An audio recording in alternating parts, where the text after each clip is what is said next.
Hi there, it's Thursday the 30th of July 2020. We're continuing to look at how to deal with worry. No matter what worry you have in your life or concern or anxiety you have, you can deal with it. And the Apostle Paul, he dealt with it, and he dealt with it wonderfully well. When he was writing to his friends in the church in the Philippians, he talked about worry and he talked about how to deal with it. First of all, he said that we should pray and petition God with our worry and thanks God for the fact that he will answer us when we pray.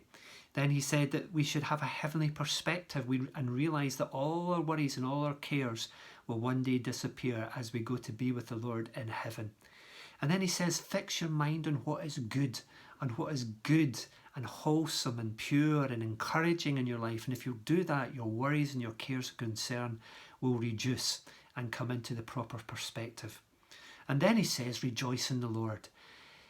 You know, it's amazing how many times he says this in this letter. And yet Paul himself, he was in prison. He was under house arrest, not knowing whether he was going to live or die when he wrote this letter. And yet over and over again, he says to his friends in Philippi, rejoice, because he knew that rejoicing and worry could not coexist. It's impossible. You can't rejoice and be worried at the same time. So if you will rejoice and rejoice in the Lord, then your worries will dissipate.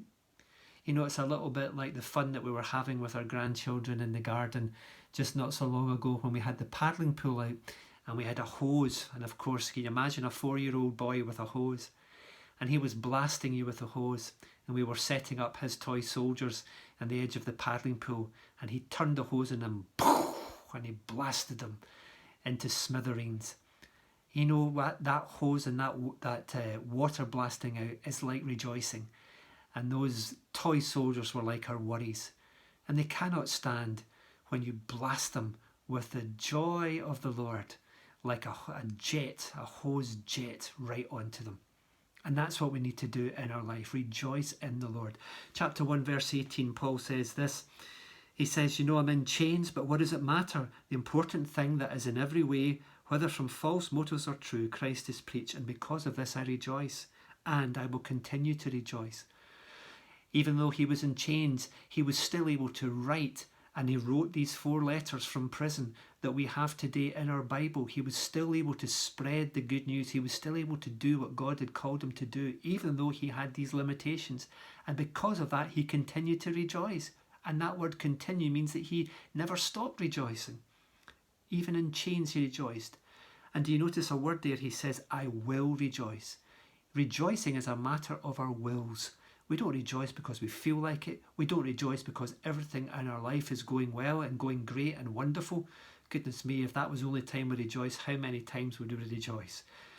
We rejoice because it's a choice that we make. It's a matter of our will. We choose to rejoice. And he rejoiced in the Lord.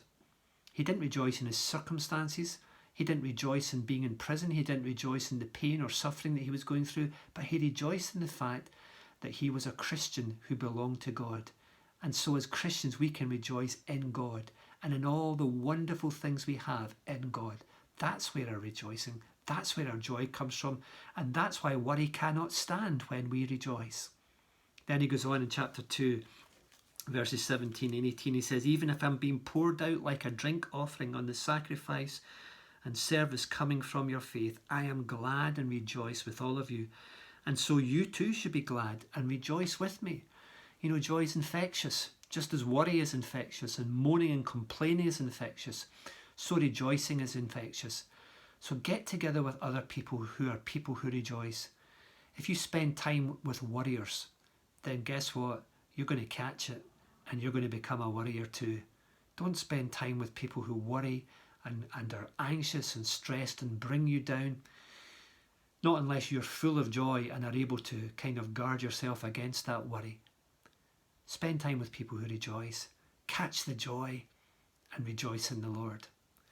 And then he goes on in chapter 3 and he says, finally, my brothers, rejoice in the Lord. His final instructions to him were to rejoice. And the climax comes in the wonderful verse, chapter 4, verse 4. And memorize this because it's a great verse to have in your heart. Rejoice in the Lord always. I will say it again. Rejoice. Paul rejoiced in the Lord. And because he did that, his worries couldn't stay. Blast him with that jet of joy in the Lord. Blast your worries away, and you'll see the benefit. Rejoice in the Lord always.